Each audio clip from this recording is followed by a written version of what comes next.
Autoriteti Kombëtar për Sigurinë Kibernetike ka përgatitur një metodologji të re e cila do të identifikojë rreziqet kibernetike sipas sektorëve dhe mundësinë e ndodhjes së sulmeve kibernetike. Autoriteti do të kryejë vlerësime individuale të rrezikut të sigurisë kibernetike për operatorët që ofrojnë shërbime kritike dhe të rëndësishme, siç janë OSHE, KESH, Ministrinë e Shëndetësisë dhe Mbrojtjes Sociale, OST, banka dhe institucionet e mikrofinancës, kompanitë e sigurimeve, drejtorinë e përgjithshme të tatimeve, Alp Control, Ministrinë e Mbrojtjes, Autoritetin Portual Durrës, Institutin e Sigurimeve Shoqërore dhe të tjera.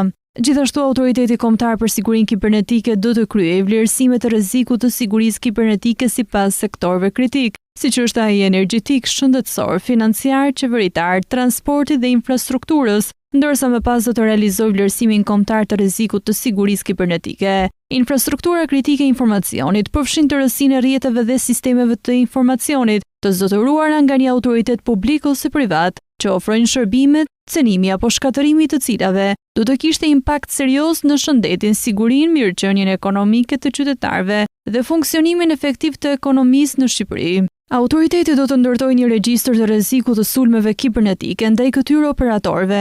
Ky rrezik do të matet në terma të mundësisë së ndodhjes dhe të ndikimit sipas sektorëve. Ndikimi mund të jetë financiar, social, ligjor dhe reputacional. Për të përcaktuar mundësinë e ndodhjes së një sulmi kibernetik, Autoriteti Kombëtar për Sigurinë Kibernetike vlerëson arkitekturën dhe mjedisin e sistemit të informacionit të institucionit, qasjen në sisteme, qëndrueshmërinë kibernetike, forcën dhe natyrën e kërcënimit, dobësinë dhe efektivitetin e kontrolleve ekzistuese e të tjera.